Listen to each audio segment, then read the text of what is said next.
¿Qué tal? ¿Cómo están? Muy buenos días a todos. Me da mucho gusto poder saludarles. Gracias por estar acompañándonos hoy en esta transmisión esperada, en esta transmisión anhelada que tiene que ver con punto de partida. Y quiero aprovechar para mandar un saludo también a todos nuestros campus que ya están conectados. Santa María la Puebla, Puebla, incluso Tehuacán, que ya al pendiente.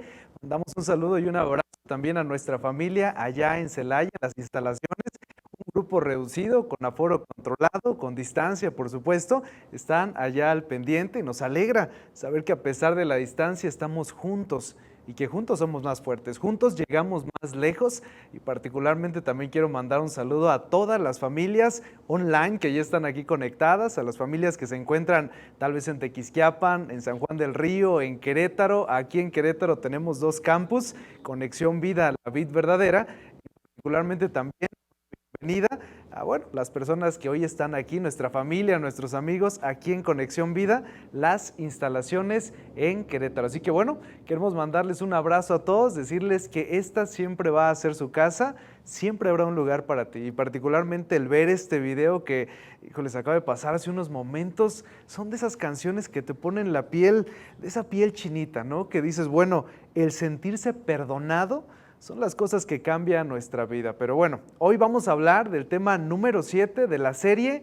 Punto de Partida. Y en esencia, creemos que todo tiene un punto de partida. Todo tiene un punto inicial, un punto de arranque, y aquí es en donde tiene el valor lo que estaremos platicando. Creemos que siempre habrá un punto inicial, tal vez en el primer trabajo, siempre habrá un punto inicial, el punto de partida en la primer cita, si nos ponemos un poco románticos, ¿no? En el aspecto de aquellos matrimonios, la primer cita, y dices, ya tenemos tantos pequeños, siempre hubo una primera ocasión, en la primera enfermedad, en la primer pérdida, en muchas ocasiones siempre hay una primera ocasión.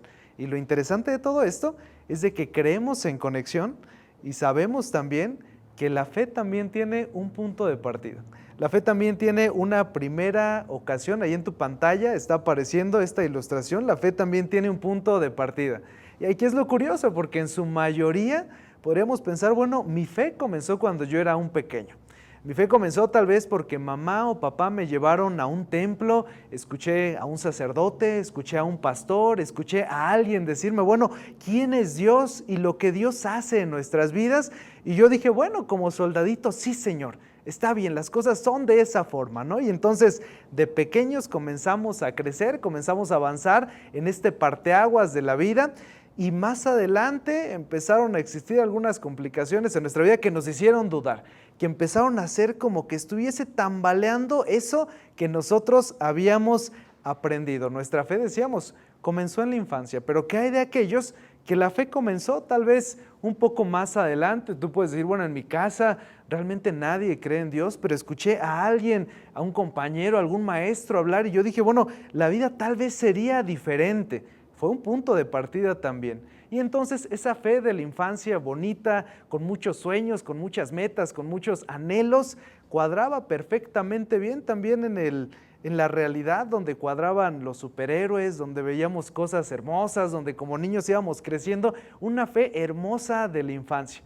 Pero después comenzó a avanzar este andar diario de la vida y empezamos a hacernos preguntas como, ¿y si Dios es bueno y las cosas buenas le pasan a la gente buena, por qué hay tantas cosas que no se les hace justicia?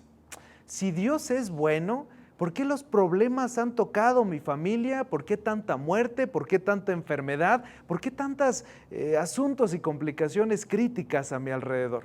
Y decimos, las personas más inteligentes, las personas que son estudiosos, investigadores, científicos, ¿por qué hay un alto porcentaje de personas que dicen no existe Dios? Y empezamos a hacer ese tipo de preguntas sin respuestas y más adelante conocemos a alguna persona que dice yo amo a Dios, pero critica a todos los demás.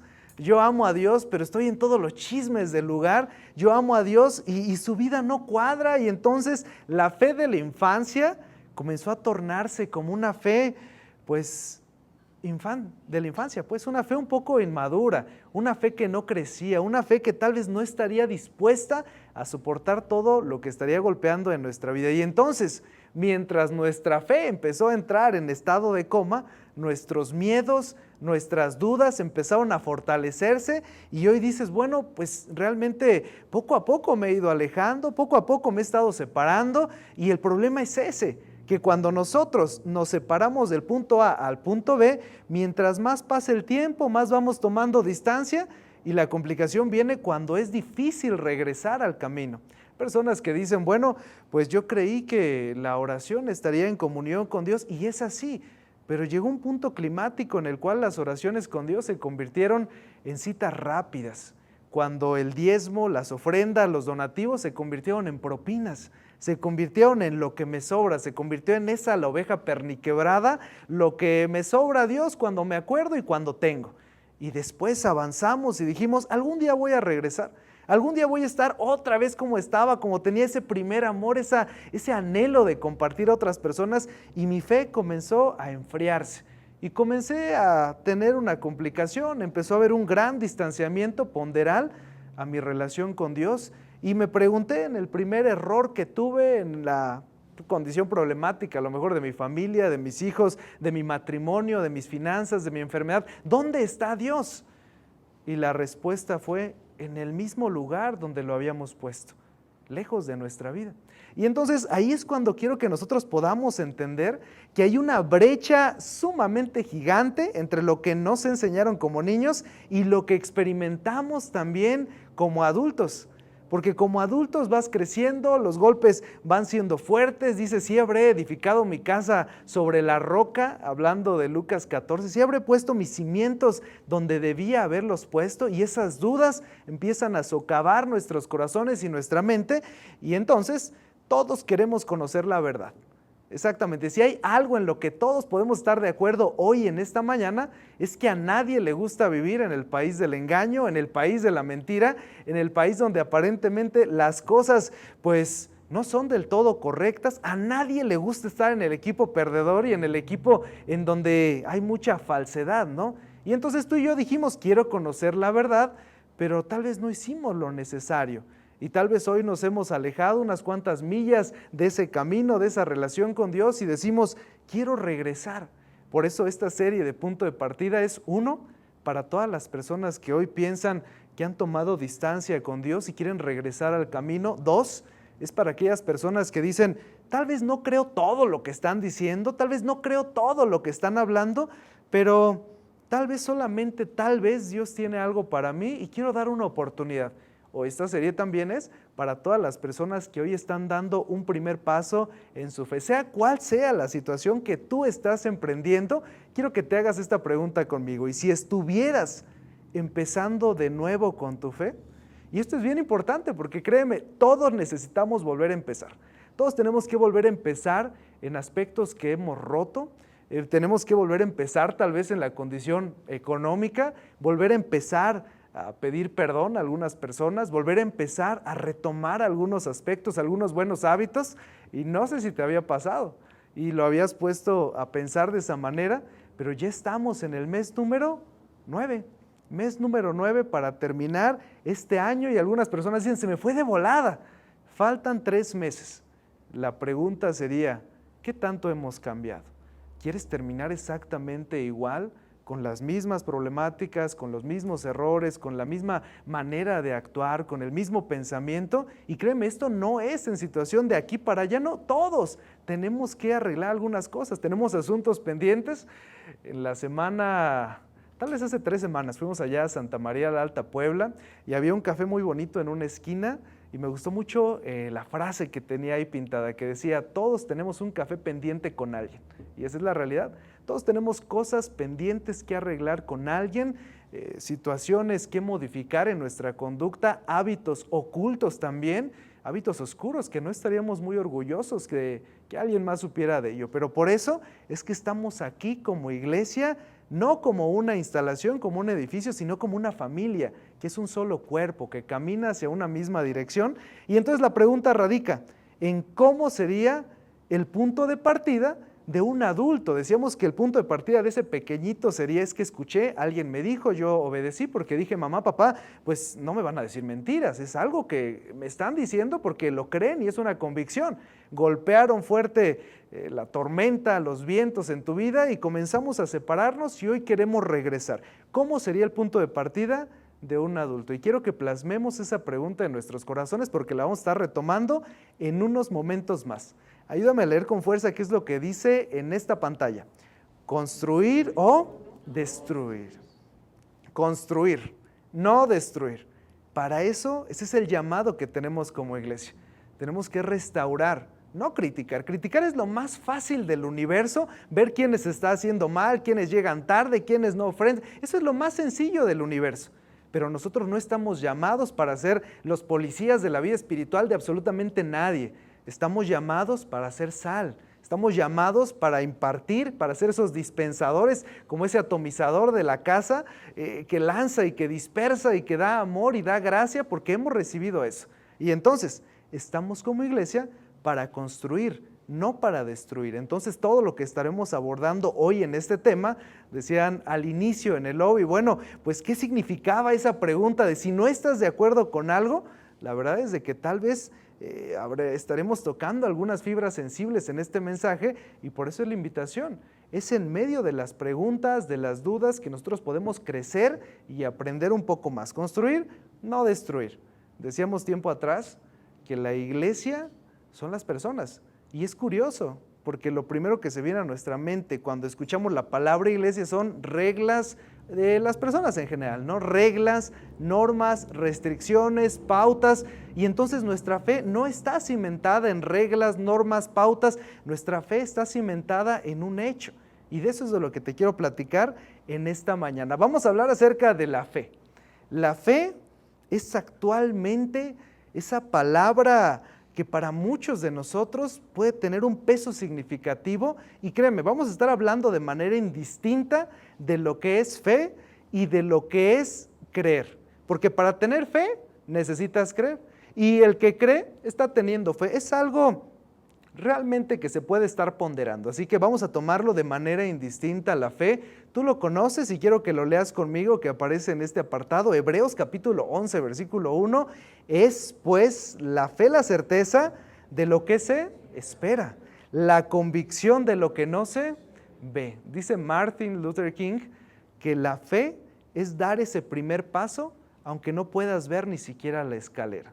Y entonces aquí parten las cosas. Pero antes de entrar de lleno en esta postura de la fe en cuanto a nuestra relación con Dios, quiero que demos algunas aclaraciones en cuanto a lo que es la fe, en lo que no es la fe y en cómo nosotros podemos fortalecer nuestra fe, nuestra creencia, el tema de hacia dónde nos estamos dirigiendo, porque dependiendo lo que tú creas, va a ser los ánimos, la fuerza, el tiempo que va a estar imprimiendo esto que es tan importante. Entonces, mira esto que es tan interesante. La fe es quizás el concepto más confuso, mal utilizado y abusado en la religión, en general.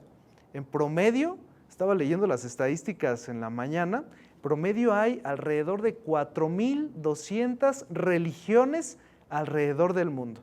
Qué interesante. Porque entonces estamos hablando de que hay 4,200 maneras de creer de una manera tal vez diferente, de pensar, de actuar. Bueno, así son las cosas en estos aspectos. Yo quiero que hoy hablemos acerca de lo que es originalmente la fe, que le quitemos ese velo de misterio, ese velo de místico, porque la fe es el creer, la fe es el actuar, la fe es ese impulso, es ese arranque, es esa gasolina que te empuja en medio de días grises que todos hemos tenido, en medio de pérdidas que en esta pandemia han habido muchísimas y en medio de momentos crueles, ¿no? Momentos horripilantes también. Así que vamos a hablar acerca de 3 verdades. La número 1, la habilidad de creer es la fuerza más poderosa a disposición de la humanidad. Es una realidad totalmente cierta. La habilidad de creer, no creo que tus mascotas allá en casa puedan creer y proyectar a futuro y pensar cómo van a ser sus planes. No, evidentemente es una habilidad dada solamente a la corona de la creación que dice Dios que somos los seres humanos, que son las personas. Y entonces como es una habilidad, también puede tener una condición de peso sumamente importante, porque si es la fuerza más poderosa a disposición de la humanidad, quiero que entendamos a qué se refiere este punto tan crítico. Jesús habló de que se puede mover una montaña con fe. Jesús habló que se puede mover una montaña con fe y algunos dicen, yo nunca he visto nada de eso. Estoy seguro que tú has mirado moverse algunas montañas económicas, algunas montañas de salud, algunas montañas relacionales por el simple hecho de creerlo. En 1977, la viruela, que era una enfermedad que en el siglo XX causó alrededor de 6 millones de muertes de personas, una sola enfermedad, 6 millones de muertes de personas, estaría siendo erradicada por el simple hecho de que una persona decidió creer que se podría y también se debería. Entonces, todo esto comenzó a maquilarse, ese pensamiento, un equipo especialista, el tema de los médicos, de los químicos, empezaron a hacer una campaña de vacunación masiva y en el año de 1977 se consideró erradicada en su totalidad, solo porque alguien creyó que tal vez debería ser la manera de se debería ser esa forma, ¿no? Las cosas deberían de estar cambiando. Entonces Jesús se refería también a esas condiciones. La fe puede mover cosas, la fe puede ser diferente, la fe puede restaurar, el creer puede restaurar. Y ahí entra lo curioso, ¿no? ¿Has escuchado tal vez la frase que dice, los matrimonios que creen lo mejor, ven lo mejor también? Eso es importantísimo, porque si en el matrimonio tú estás con ese empuje sabiendo que tu esposo, que tu esposa no es perfecto, y que no vas a depositar todas las cargas y caprichos que quieres que esa persona cumpla para ti y vas a ver lo mejor de él, vas a hacer un trabajo en equipo para impulsarle, en consecuencia las cosas se van a ver de esa manera. Pero vivimos en una cultura un poco opuesta, vivimos en una cultura que dice, pues las cosas cuando se rompen ya no se pueden restaurar. Vivimos en una cultura que dice prácticamente lo opuesto. Y entonces nos quedamos con el pensamiento que dice el matrimonio es una relación en donde una persona tiene la razón y la otra es el esposo. No es cierto, eso no es cierto, ¿no?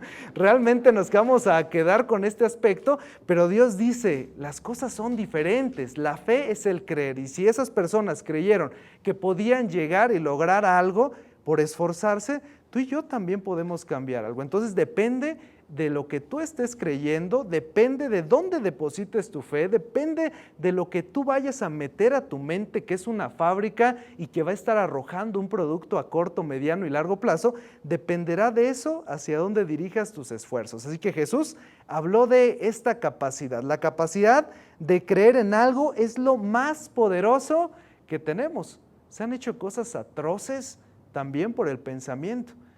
Y vamos a hablarlo así de manera clara en esta mañana. Adolfo Hitler empezó a decir, bueno, solamente bastó una persona con un pensamiento y con una manera elocuente de hablar, de decir las cosas, esto debería ser para Alemania, esto deberíamos nosotros de tener, alguien debería cambiar, todos deberían actuar, y las personas comenzaron a creer, y no tardó en haber un holocausto de más de 6 millones de personas muertas por el pensamiento que se idealizó solamente de alguien. Entonces, ¿la fe es poderosa? Claro que sí. La fe es fuerte. Entonces, es importante que nosotros entendamos que en donde estemos nosotros creyendo y en donde estemos depositando nuestras fuerzas, ese será nuestro punto de partida a raíz de nuestra vida. Todos tenemos relaciones, todos tenemos alguna persona cercana, todos tenemos amigos y en consecuencia esas creencias también pueden estar impactando hacia los demás. Entonces, segunda verdad, la primera, la fe es el arma más poderosa, de rango positivo, puede ser negativo. Verdad número 2, buscamos constantemente pruebas que respalden lo que creemos que es verdad. En otras palabras, desde pequeño, desde chiquito vas creciendo, algo te llamó la atención, dijiste, esto yo lo quiero guardar, esto lo voy a desechar, esto lo voy a guardar, y a largo plazo llega una etapa de la vida en la cual decimos, no, esto es en lo que creo, mi vaso está totalmente lleno, yo no puedo vaciarlo porque esto es lo que yo ya me enseñaron, es a lo que yo estoy acostumbrado.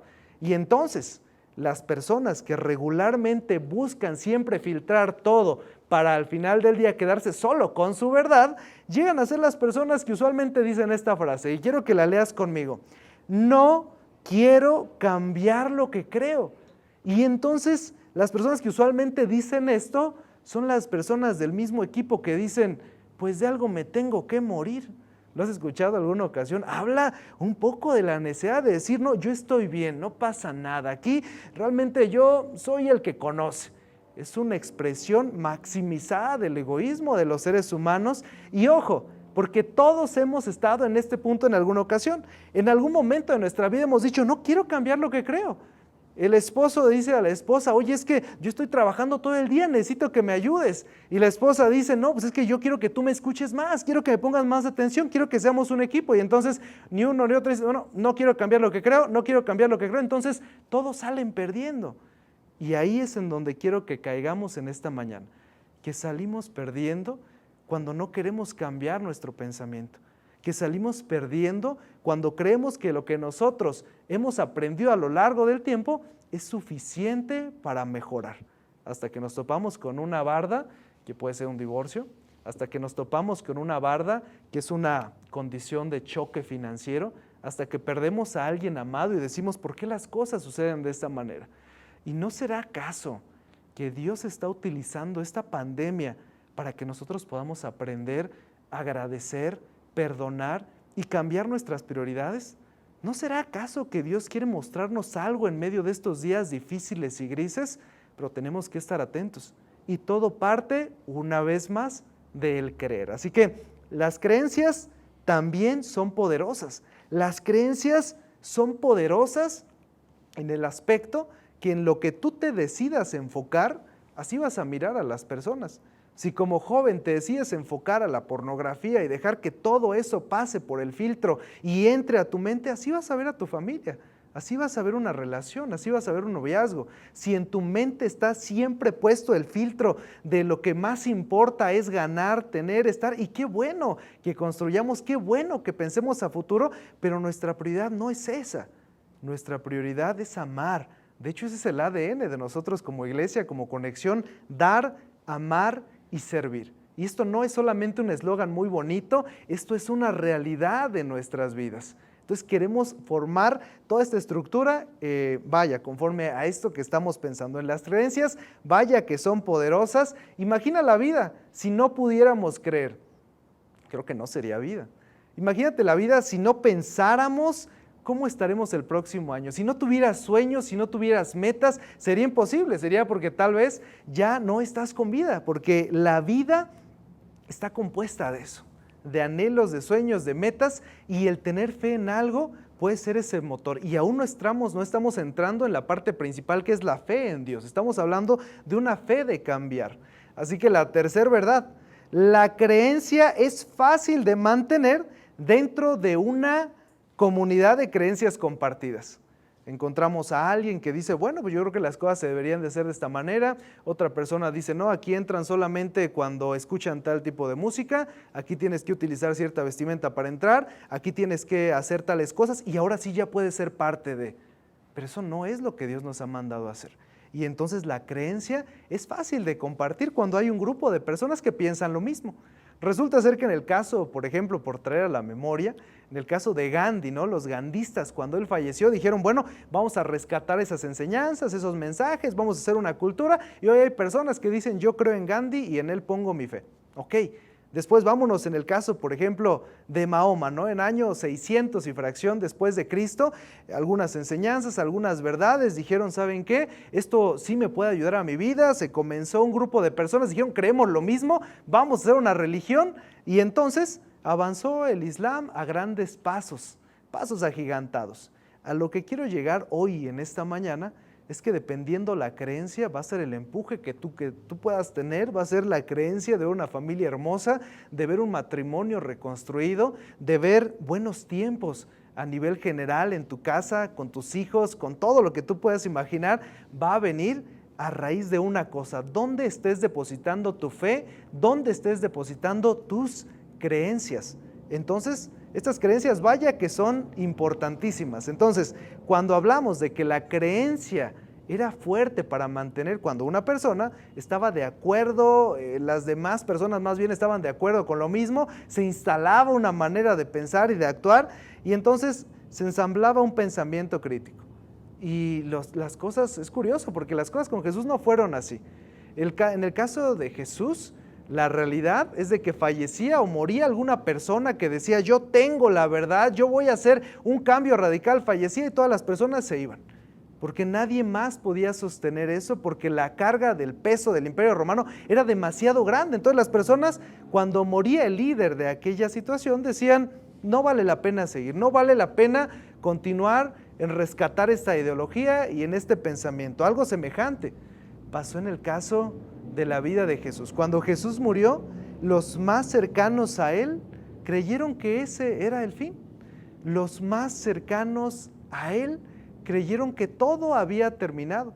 Y se escuchaba la voz tal vez de Pedro, el que había dicho que nunca le negaría, incluso si le llegase a costar su vida. Llegábamos a Pedro en medio de la hoguera, escuchando y hablando de lo que había ocurrido. Llegan las personas y les preguntas, ¿tú eras de los que estaba con él? No, yo no lo conozco. Y al final de la tercera negación estaría maldiciendo, diciendo que no conocía a Jesús. Y después nos vamos en el caso de Juan, y nos vamos en el caso también de Santiago, de todas las personas que depositaban su fe, su confianza, estarían huyendo por las colinas de miedo, sabiendo que uno, o habían sido engañados, o dos, que sencillamente Jesús no era quien había dicho que era él. Entonces ahí está lo curioso, porque cuando Jesús murió, literalmente no había cristianismo, no había seguidores, no había alguien que dijera, sí es cierto, ¿saben qué? Murió Jesús, que es nuestro líder, que Él nos compartió tantas parábolas, hizo tantos milagros, de todas esas enseñanzas maravillosas, las respuestas que les daba a los fariseos, murió Él, pero ¿saben qué? Vamos a hacer un equipo y entre los discípulos que estamos aquí vamos a levantar y vamos a compartir ese pensamiento del hijo pródigo en Lucas 15, o vamos a hablar del sermón de la montaña. No hubo nadie que quisiera llevar a cabo ese mensaje, porque todo había llegado. En resumidas cuentas, habían perdido la fe. Y no nos apresuremos a preparar ese dedo que apunta hacia ellos, porque nosotros también hemos perdido la fe. Nosotros no somos exentos a estas complicaciones. En medio de la pérdida de un hijo, la fe comienza a tambalearse. En medio de la desgracia que inunda nuestra vida, la fe empieza a tambalearse.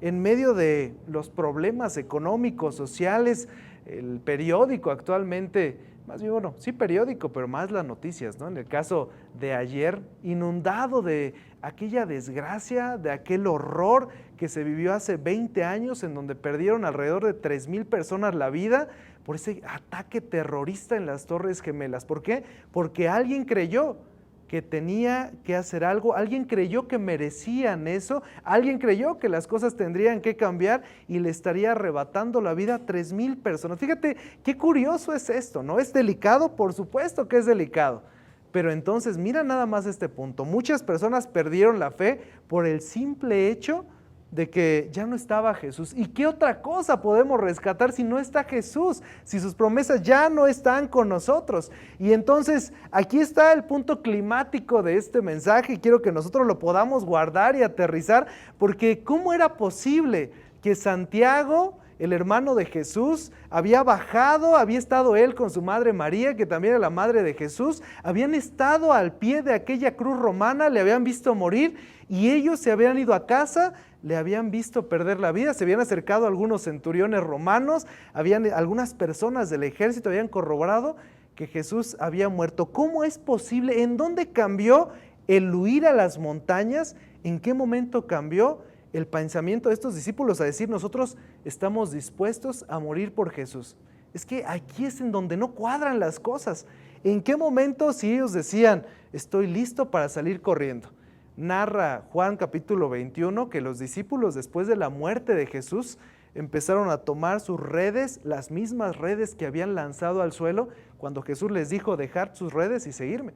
Volvieron a tomar sus redes y les dijo Pedro, les dijo Juan, acompáñenme, vamos a pescar, vamos a hacer lo mismo que hacíamos antes, vamos a regresar a nuestra vida cotidiana, porque esto solamente fue un buen sueño, solamente fue algo que nos inspiró, solamente fue algo que pudo haber cambiado nuestra vida. Por eso es de que a veces nosotros decidimos huir a Emaús, que es aquel camino en donde van las personas cuando las cosas no salen como esperaban. Deciden huir a Emaús.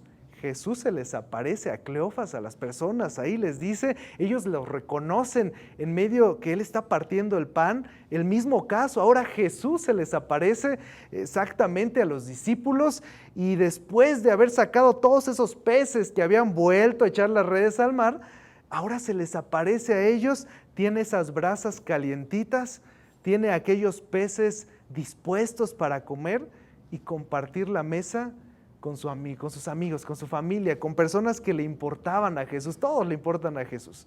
Y entonces ahí entra el cuadro más importante de todo este mensaje. ¿En qué momento ellos dejaron de huir y comenzaron a luchar?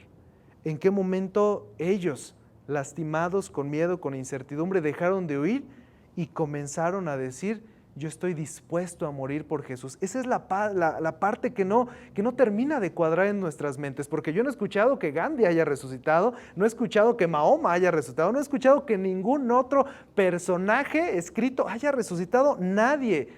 Pero ellos decían, estamos dispuestos a morir por lo que decimos que hemos visto, por lo que decimos que pasó, que ocurrió, ¿no? Entonces, aquí está el detalle. No creemos simplemente que Jesús enseñó cosas verdaderas. Creemos que sucedió algo, que nuestra fe no está puesta en las acciones. Que claro que sí, dice Santiago, que la fe sin obras es una fe muerta. Pero Jesús no nos va a amar más o nos va a amar menos conforme a lo que nosotros hagamos. El problema es que nosotros lo creemos de esa manera. Si me porto bien, me va bien. Si me porto mal, me va mal. Si hago esto, desde chiquitos cantamos, ¿no? Si tú le das un peso, el Señor te da dos. Y dices, bueno, ¿y si el Señor no me da dos? O sea, es el detalle, ¿no? Que tenemos una cultura diferente. Pero esa fe no puede seguir siendo la fe de la infancia. Tiene que ser una fe inquebrantable, una fe a prueba de tormentas, a prueba de golpes, a prueba de días difíciles. Esa es la fe en la cual se estaba refiriendo Jesús. Entonces ahí es donde quiero que nosotros podamos entender que no creemos en una situación de escrito, no creemos en una historia, creemos en una persona y creemos en un hecho. Y ese hecho es lo que cambia totalmente la historia de la humanidad. Ese hecho es que Jesús resucitó. Esa es la única y más grande diferencia. Ese hecho es que Dios levantó a Jesús de entre los muertos, que Jesús es Dios y que creemos que Jesús murió en la cruz y que resucitó de entre los muertos. No se quedó ahí. Él quería venir para darnos una segunda oportunidad. Lamentaciones 3:23, nuevas son cada mañana, grande es su fidelidad. No porque lo merezcamos, porque créeme que ninguno de nosotros merecemos nada de lo que tenemos, sino por su amor, por su gracia. Y entonces nosotros nos rompemos la cabeza pensando, pero es que no puede ser posible. La semana pasada veíamos que la gracia es un regalo no merecido, es algo que nosotros no hicimos nada. Y nosotros, pero Señor, ¿y qué puedo hacer para...? No tienes que hacer nada, solo tienes que aceptarlo. No, pero es que algo tengo que hacer. Y si voy a tales lugares y me desgasto físicamente, ¿me amarás más, Dios? ¿No? Y si pongo esto, y si hago esto, y te recito esto, ¿me amarás más, Dios? No. El amor eterno de Dios que tiene para nosotros no depende de lo que nosotros podamos hacer, depende de quién es Él, depende de sus segundas oportunidades. Y entonces nuestra fe no está varada, no está estancada, no está anclada prácticamente en un escrito, en una historia, está varada en una persona y está varada en un acontecimiento, está varada en la resurrección. Ahí es en donde cobra sentido todo lo que estamos diciendo. Y caemos en esta pregunta que es, ¿quién es Jesús? ¿Quién es Jesús para ti? Y no lo contestes de manera rápida, solamente piénsalo. ¿Quién es Jesús para ti? Porque para normas de las 613 normativas judaicas que se tenían en el Pentateuco, para normas podríamos estar todo el día. ¿Quién está aquí vestido de esa manera? ¿Quién se peinó de esta manera? ¿Quién trae esto? ¿Quién dijo esto? ¿Quién? Y Dios dice, bueno, no van a cambiar las personas porque estén chicoteando y golpeando. Las personas cambian por tener más a Jesús en sus vidas, por entender ese regalo no merecido, por aceptarlo y por decir, yo no puedo vivir igual, no puedo seguir en esas mismas cosas que le han costado muchísimo a mi familia, que me han costado mucho a mí también.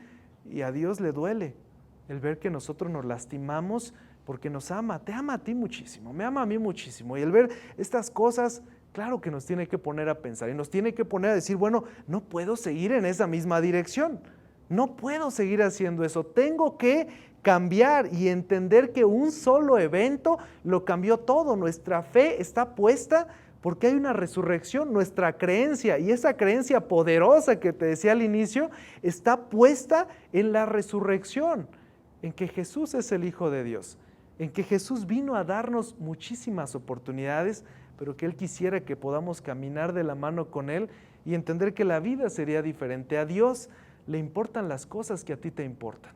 Dios te ama a pesar de las cosas que no has cambiado, pero quisiera que pudiéramos nosotros ser agradecidos, que pudiéramos caminar, que pudiéramos ser personas que reflejen su amor a otras personas, ¿no? Entonces, mira este versículo, estamos en la recta final, Juan capítulo 11, 25, si lo tienes en casa, léelo conmigo, si lo tienes en la pantalla también, dice de la siguiente manera, yo soy la resurrección y la vida, el que cree en mí, aunque esté muerto, vivirá. Eran palabras de Jesús diciéndole a las hermanas de Lázaro después de haber atravesado un día crítico, haberle perdido.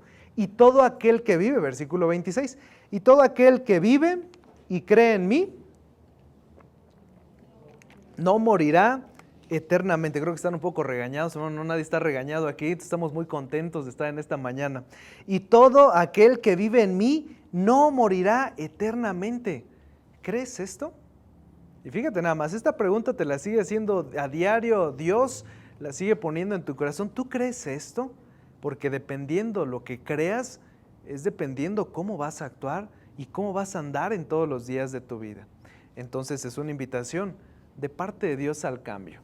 El cambio, que es una palabra griega, literalmente que viene de metanoia. El cambio es voy en esta dirección y tengo que modificar mis actitudes.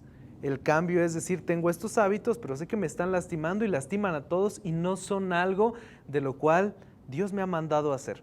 En consecuencia, esos hábitos tendrían que ser diferentes.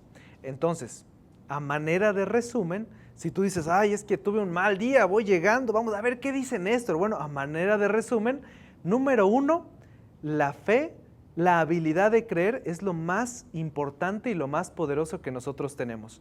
Número 2, nosotros no creemos en una situación de escrito, en alguna cosa, creemos en un hecho, creemos en un evento que cambió la vida de todos, que cambió el dato, que incluso nosotros podemos estar hoy aquí porque creímos en eso y porque nos encantaría que pudiera ser también parte de ese pensar, de ese andar.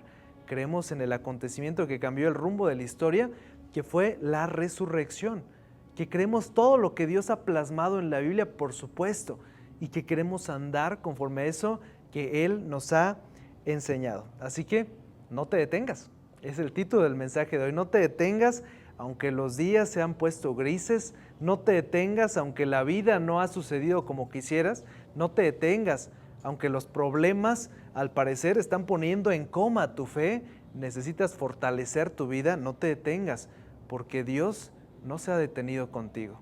Dios está contigo en medio de las decisiones que tomes. Dios está contigo para ayudarte, para ayudarnos, para darnos ese segundo estirón, ese segundo empuje, ¿no? Y entonces quiero que veas conmigo esta ilustración que está apareciendo ahí en tu pantalla, esta ilustración que explica totalmente lo que hemos estado viendo y que creo que es muy llamativa, ¿no? De un lado vemos a un borrego cimarrón saltando de una gran distancia. En medio de esto vemos una situación totalmente peligrosa, vemos ese caos, vemos ese despeñadero y del otro lado vemos su zona de seguridad. Velo por un momento y quiero que pienses qué es lo que está ocasionando. Ese borrego cimarrón no está mirando atrás, pensando en lo que él dejó o en lo que pudo haber sido.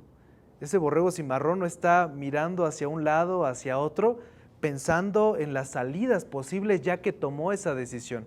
Ese borrego no está mirando hacia abajo pensando que puede costarle la vida el dar un mal paso.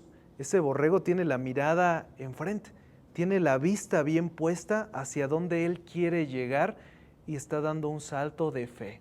Ese borrego tiene las piernas y los muslos fuertes, las patas bien plantadas en su punto de partida y sabe hacia dónde quiere llegar.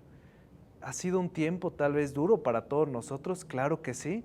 Tal vez tú dices, me di cuenta que puse a Jesús en el espejo retrovisor de mi vida y comencé a manejarla, pero ya no quiero seguir así.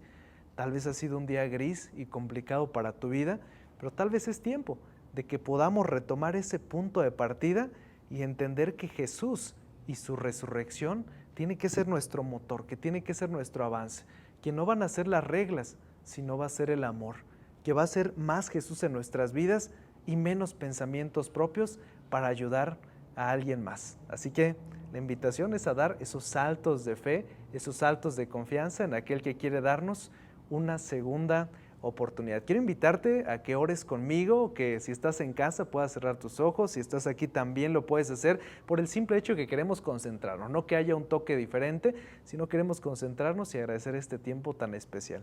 Señor, gracias por este día que tú nos das de vida, gracias por tu amor, gracias por la oportunidad que nos brindas cada mañana de arreglar algunas cosas. Gracias te queremos dar porque tú viniste a morir en la cruz por nosotros y te queremos pedir perdón por las cosas que no hemos cambiado. Ayúdanos, danos de tu fuerza y de tu fortaleza para depender de ti en los días grises, para ser firmes a ti cuando las cosas no sucedan como queramos. Ayúdanos, Señor, a parecernos cada día más a ti, a reflejar tu amor a otras personas y no a criticar, a construir y no a destruir. Señor, gracias por todo lo que tú nos das inmerecidamente en el nombre de tu Hijo Jesús. Amén. Así que bueno, gracias por estar aquí con nosotros, gracias por estar acompañándonos en este tiempo tan maravilloso. Quiero invitarte a que cantes esta siguiente melodía también, que tiene que ver lo que hemos estado haciendo en esta mañana. Así que gracias por estar aquí, por conectarte. Nos vemos en unos momentitos más.